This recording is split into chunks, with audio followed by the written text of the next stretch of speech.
Or ask him. Okay, Muhammad. Khalil.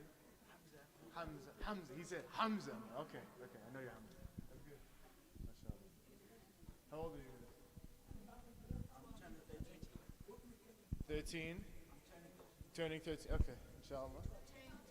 Turning 10. Turning 10. 12. So all I heard was 13, 12, 9, and 9. Huh? 11 past 12?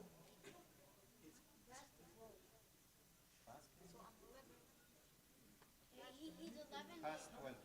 He's 11 and then he's going to become 12. Oh, inshallah. You could have just said 13. Don't look at him like I'm dumb. I saw that. Look at this guy. Look at his dingus. No, I was talking to him. It's okay, Bashar. I trust you. Do you want me to sit, stand up? Do you want me to sit, stand up? It's up to you. You can go to the table or you can be No, I'll stand up. No, you can be your shirt. no, it's okay. I'd rather just stand. You already done? Yeah. Let me know whenever you want me to start. Oh, I forgot. That's actually important. Zaid. Zaid, naam. Wa alaikum salam. What's your name? Ziyad? Subhanallah. Zaid and Ziyad. That's beautiful. Min when? Min when? Oh, really? Moroccan? Oh, MashaAllah. That's beautiful. Okay. Assalamu alaikum. Wow. I said assalamu alaikum. Everyone's like, there you go. Wa alaikum salam. Okay, let's. I know we're all tired. It's been a long day. Assalamu alaikum. Aywa. MashaAllah. That's beautiful. So, y'all are like, okay, who's this tall guy? Why he has a microphone? Don't worry, I know. I don't know who I am either. But introduce myself. My name is Zaid Hussein, and I'm with CARE, New Jersey, Council on American Islamic Relations. Now, half of you are falling asleep right now, but I'm gonna make it exciting, don't worry. So, CARE is basically an organization that sets out to talk about civil rights and advocacy work, right? Muslims around the country, around the world, they don't have the basic rights and needs for them to become unapologetically Muslim. A lot of them are unable to pray in their schools, in their work, and a lot of them are discriminated against, so that's where we come in. But again, you guys are like, okay, we're youth. Why are you talking to us right now? What do you have that's so important for us to listen to? So when I got hired this past July, I was told that I'll be running the Youth Ambassador program. That I'll be trying to get youth like yourselves to join our program so y'all can become ambassadors of your schools or of your community, where y'all can talk about Islam and get Islamic accommodations for students and Muslim youth that don't have the ability to pray or to have Eid holiday off or eat halal food, right? So I thought to myself, how am I going to convince you guys? Because I was your age, and trust me, I was, not the best youth, right? But how am I going to convince you all of why y'all should be youth ambassadors? So I thought of 3 examples. 3, inshallah, perfect examples for y'all to connect to and understand wholeheartedly. And I also have some bracelets here if y'all are going to want to participate. So, first question is, who knows who Musab ibn Umair is? Musab ibn Umair. Starting off strong, guys. Good job. Anyways, Musab ibn Umair was a Sahaba, a companion of Prophet Muhammad sallallahu alaihi wasallam. Before he became a Muslim, he was the richest youth in Mecca. Okay, I'm gonna be corny, but think about how there's some youth that have Balenciagas, or they have Jordans. Those would be in his back closet. He was so rich that he had everything tailored, even his shoes from Yemen. He was so rich He had the most beautiful musk. And everyone loved him. He was around your guys' age, maybe a little bit older. But the Quraysh, the older people loved him, the younger people loved him. He was like a social media influencer. But when Islam came around, he wasn't one of those people who were like, oh, well, you know, who's this Muhammad? What is this, what is this Islam religion? He wasn't like that. In fact, he was so struck by the Quran, listening to the Quran, that he actually went and to seek more about Islam, he went to Dar al-Aqsa, where Muslims talked about Islam, early Muslims. And so when he walked in, a majority of the Muslims at that time were slaves. They didn't have the rich clothing that he had and the Quraysh had. So they looked at him like, who is this youth? What does this religion have to offer? He has that mindset of, you know, I have everything right now. Why is he here? But you can never judge a book by its cover. He's a young man who was inspired by the Quran. Yeah, he might have a lot of riches, but maybe he wants to enrich in his heart. And Prophet Muhammad ﷺ, while he was reciting Quran and he was teaching Islam, he saw Mus'ab ibn Umair, but he didn't stop. In fact, he continued. He continued to talk about the Quran, and he continued to talk about the afterlife. And a couple hours later, he converted. And like any youth, he wanted to go out and share everyone that he was a Muslim. But back then, they were persecuted. So Prophet Muhammad said, no, keep your Islam private. Keep your Islam private. Think about that. Nowadays, we want to just tell everyone that we're Muslim. Or some of us don't even want to tell people that we're Muslim. Mus'ab ibn Umair was like, no, I don't care if I'm rich. I don't care who or what is going to attack me. I want to be Muslim. But no, he had to keep it private. But even then, no matter how hard he tried, his mom found out. And his uncles. And when his mom found out, he was jailed. In his own home, he was tortured. As a youth, think about that, your own mother, because you believe in La ilaha illallah Muhammadur Rasulullah, she tortures you and jails you. Because she's so afraid of not only you being corrupted, but of other people following you. Because you know the truth. But he got out, and he actually made the pilgrimage to Abyssinia, where it's modern day Ethiopia. He was one of those who made the first pilgrimage to Abyssinia. And when they came back, who would he sell him first? Not his mother, but Prophet Muhammad ﷺ. And so when he came to his mother after so many years, she said, how can you sell him, Prophet Muhammad ﷺ, when I am your mother? How can you do that? He gave a straight answer. You have given me everything in this dunya. But Prophet Muhammad ﷺ will be giving me everything in the akhirah. And so when Mus'ab ibn Umair told his mom, and she couldn't believe it. She's like, well, I'm going to jail you again. I'm going to call, and I'm going to jail you again. And he said, no, you're not. And he stood firm against his mother to make sure that she knows that there's no way he's going back.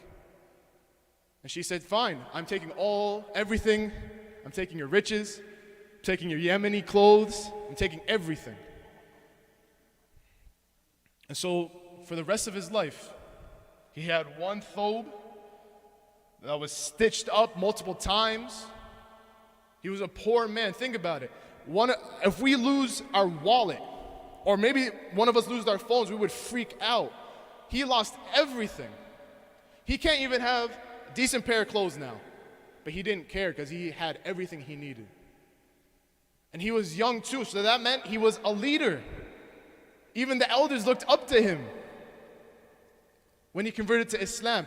And what is amazing too is he was the first ambassadors of Islam. When the people of Yathrib, which is now Medina, inshallah you all will get a bracelet soon, but we're going to keep asking these questions. So people came from Yathrib, which is now Medina, and they went to talk to Prophet Muhammad ﷺ more about Islam. And so they said, please come back to us. Come back with us. So he said no. And instead he sent Mus'ab ibn Umair. And he didn't say, Mus'ab, you're going tomorrow. pack your bags, make sure you have your toothbrush. He said, you're going right now. And so he did without hesitation. And so Musab ibn Umair, he taught the people of Yathrib about Islam. And one of the chieftains, he heard about this strange man talking about this strange religion. So he came strapped, walking up to Musab ibn Umair with a sword.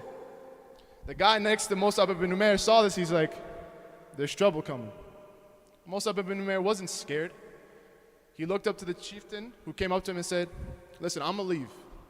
But just sit down and just listen to what I have to say. And after just reciting some Quran, talking about Tawheed, about Islam, that chieftain converted. Ready to kill him, but he said, no. Let me tell you about what I'm really talking about. And he converted. And that chieftain said that if you were to convert the highest chieftain of Yathrib, then everyone in Yathrib will become Muslim. So the chieftain, the highest chieftain, heard about his lower chieftain, and he was like, where is he? Came up, ready to kill Musab ibn Umair, came strapped. Sit down, I'll leave, just listen to what I have to say. And guess what happened? He converted too. He is around the same age as you guys, maybe a little bit older. And he was able to help convert an entire tribe. Where we go now to visit Prophet Muhammad's grave and other sites that are historical for Islam. And the way he died too, during the Battle of Uhud, he was the flag bearer. Literally the morale. If he goes down, then that means the entire army's morale will go down with it. And so what happened? He became the flag bearer, and as everything went into chaos, the Quraysh started to go after Prophet Muhammad ﷺ and try and kill him. And so what happened? Musab ibn Umair, he held the flag up high, knowing that he could die at any moment, and he kept saying, Allahu Akbar, Allahu Akbar, Allahu Akbar. He had such bravery. He didn't care that he was going to die because he knew La ilaha illallah Muhammadur Rasulullah. He would rather give his life for the message and for Prophet Muhammad ﷺ. And so while he was about to be the next victim, some of the Quraysh were trying to distract the Muslims, saying, hey, Prophet Muhammad ﷺ is dead, when he's not really dead. But he's dead, he's dead. So while the Muslims, they feel defeated, that's it, their Prophet is dead. He's dead. Musab ibn Umair, he said something that's now in the Quran. Muhammad is not but a messenger. Messengers have passed away before him. He loved Prophet Muhammad so much. He loved him more than his own mother. But he loved him not because of who he was, but because of the message that he carried. And so from then on, one of his arms got chopped off, the one with the flag. So he picked up the flag with his other hand, and that got chopped off too. And you think at that point that khalas, that's it. No. 2 stubs, picks it up, and he was slain, and now he's a shaheed. And he was around 30. Some of you are like, oh, well, I have a lot of time. I'm young. No, 30 is young. But maybe some of y'all are thinking, okay, well, he was a Sahaba, he was with Prophet Muhammad ﷺ, he was convinced. Who wouldn't be convinced during that time? Come on, Zay, give me someone recent. Give me someone relatively recent. Maybe someone I would know. All right, I'll take the challenge. Who knows Malcolm X? Raise your hand. Malcolm X. No, wow. Who's Malcolm X? Okay, awesome. What color? What color bracelet you want? Anything? Here you go. Orange? Here you go. Yeah, that's why I didn't go D1 with football. That's why I'm here up right now. No, I'm joking. Malcolm X. Now she's right. Malcolm X was a great leader, and he actually was a convert too. And guess what? He was born in America. And he wasn't Arab. In fact, he was an African American. Malcolm X, he was actually a gangster too. He did a lot of bad stuff. He dealt drugs, he had guns, he robbed people. He was a terrible person.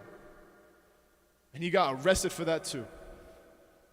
And when he was in prison, he learned about something that wasn't entirely Islam, but Islam was still there and it entered his heart, even though it was a little bit of a fraction. It's called the Nation of Islam.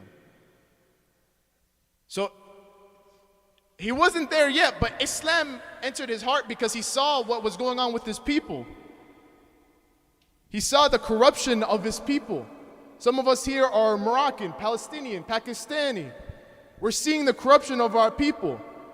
Aren't we not mad that we're seeing our people getting stomped on or hurt? He was. And guess what? He stood up, he educated himself, and when he got out of prison, he became a vocal civil rights leader for that movement. He became so big, and people followed him, and people loved him because of what he spoke was truth, and he empowered his people. The African American people loved him. They loved him. Think about that. But he became bigger than his own movement. So when he got kicked out of that community in the Nation of Islam, he felt lost. The movement was his entire life. So what now? Well, someone said, hey, why don't you go to Hajj? Why don't you go to Saudi Arabia? Learn about Islam.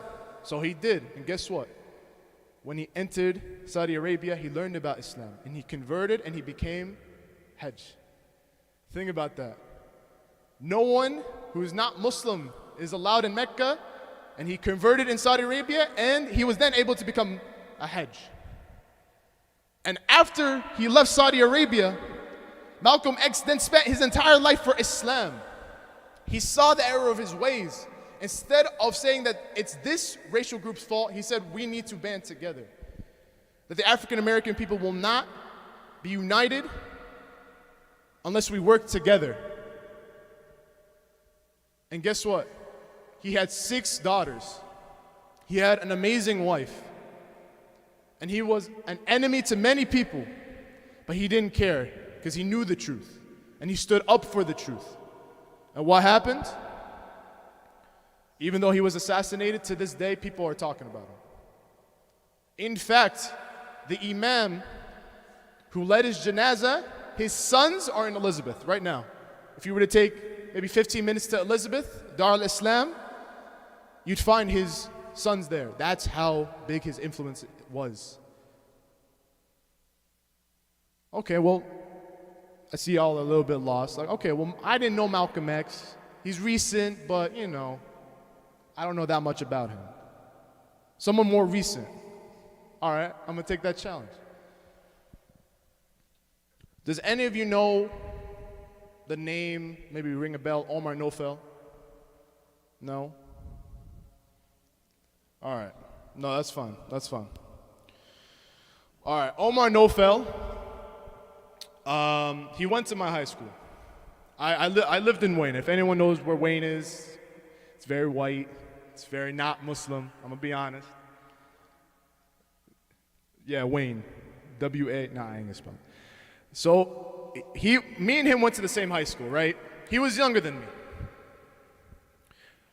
And I'm going to be honest, I wasn't the best Muslim either, right? But when I got into college, he was still in high school.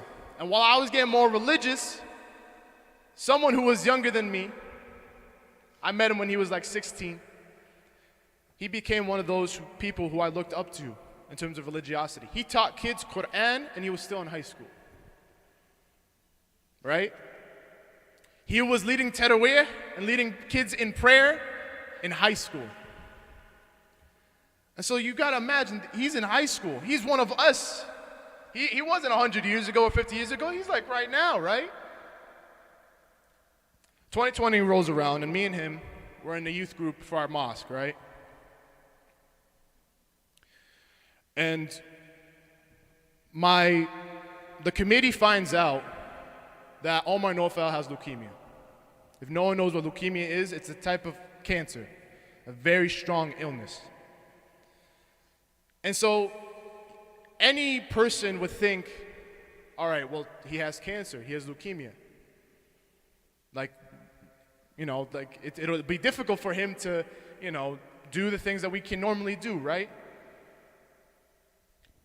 I've never seen someone more strong and more upset that he was not able to do sujood or to rise up and stand in prayer. He went to my Sheikh Yusuf Bakir, and he went, Sheikh, I feel I'm upset because I can't stand up. I can't fulfill my prayers. I feel like I'm disappointing Allah. That's what he had his mindset on, and he was in high school with leukemia. He's in and out of consciousness, yet he is more afraid about Allah than his own self. But, alhamdulillah, 2021 rolls around and his leukemia got cured, right? It went into remission, meaning the cells that make up the illness started to go away. And we all celebrated. We held a party for him. We had cake. It was good cake. It was chocolate ice cream. It was awesome, man. We were happy. Our boy Omar, alhamdulillah, he's good now, right? He had every opportunity to just coast, just focus on himself. He can, obviously he's going to be, a strong Muslim, but he didn't stop. He wanted to become an imam. He wanted to travel the world. He wanted to read Quran, and he still taught kids Quran, and he still led kids in Taraweeh. And he actually led kids in Taraweeh this past Ramadan. And he had a beautiful voice. It was amazing. Speaking about this past Ramadan, after Ramadan, right, again, my friends and I, we got the announcement that his leukemia came back. And he had 1 month to live. This was in May. And I couldn't believe it. None of my friends could believe it. We just thought, okay, no, inshallah, this is another test. He's going to get out of it, and we're going to still have our Omar. First week of June, he passes away. 19 years old, by the way.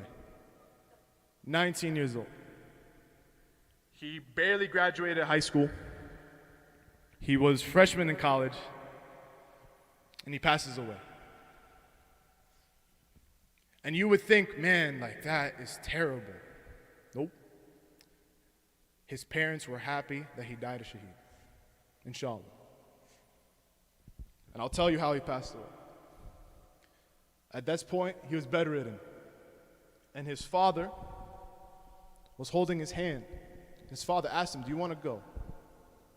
Do you want to go? He squeezed his father's hand. A tear rolls down his cheek. He lifts off his finger, he goes into a coma. The morning next, he passes away.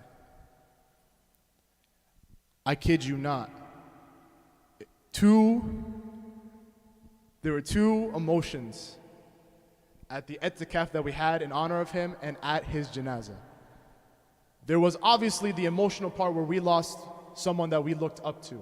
Even 30 years old, 40 years old, 50 years old, he was looked up to. 19-year-old kid. Just a little bit older than you guys. Just a little bit older than all of you guys. Passes away, and even the elders look up to him. So we're obviously upset, right? The other side, it was as if he graduated. That's it, he's with Allah. And now, I kid you not, his janazah prayer, from here to all the way in that other corner, people were praying in the parking lot for his janazah. And when we buried him, people fought over the shovel to put the dirt over his casket. 19 years old, led Taraweeh, he was an ambassador. And he actually set up a Muslim student association in my high school. And I couldn't do that. And I was older than him. So why am I telling you about these people, right? About Omar Nofel, about Malcolm X, about Mus'ab ibn Umair. It's not to make you guys cry. It's not to make you guys feel bad about yourselves, that you're not doing enough. It's to have you guys know that you have power. You guys are our leaders. I'm 23 and I'm already too old. My time is about to end. I'm not joking. You guys are the next ones up. You guys have to be strong, a lot strong, for our community to continue. You guys give us life. Literally, all of you guys, it might not seem that you guys fill up the masjid, but you are filling up the masjid and even more with your nur and with your light. Like Omar Nofel, with his smile. Like Malcolm X with his smile. Like Musab ibn Umair with his smile. And you guys can be like that too. Do you think they came in thinking, oh, I'm that special? No. And guess what? We still talking about him today. And that could be one of you guys. And inshallah it is. So, the Youth Ambassador Program that I'd like to introduce, it is for high schoolers. So I am sorry to my non-high schoolers. But if you guys are interested, you can come up to me because I will introduce you to the program. And the program is basically helping Muslims being able to pray in the schools, getting Eid off, eating halal food in the schools, and even having a Muslim student association in their schools. Because believe it or not, and I face this, a lot of Muslims, they're turning away from their deen. So how much do you think Allah will love you if you bring them back? Jazakallah khair. Assalamu alaikum.